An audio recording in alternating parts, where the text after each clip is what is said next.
දැකලා තියෙද පන්සල් වල මිදුලේ මතුපතු ගානේ කවුද? ලොකු හාමුදුරුවෝද පොඩි හාමුදුරුවෝද? පොඩි හාමුදුරුවෝනේ.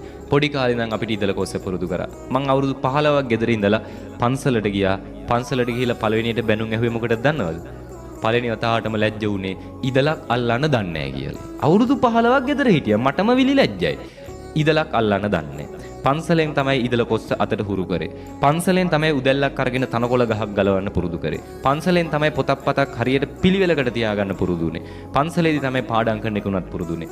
අද අපි මෙතෙන්ට ආව මතක තියාගන්න ඉගෙනගෙන විශ්වවිද්‍යාලයකට ආව විතරක් නෙවෙයි. ඉදලක් කොස්සක් දුන්නොත් අතු ගන්න පුළුවන්. උදැල්ලක් දුන්නොත් තනකොළ ගහක් ගලව ගන්න පුළුවන්. දාන ටික නැති වුණොත් දාන ටික උයාගෙන ගන්න උනත් පුළුවන්. ලොකු හාමුදුරුවෝ අපිව හැදුවේ ලොකු හාමුදුරුවොත් එක්ක ජීවත් වෙන්න නෙවෙයි. කොහොමද? ලොකු හාමුදුරුවෝ නැතුවත් තනියම ජීවත් වෙන්න.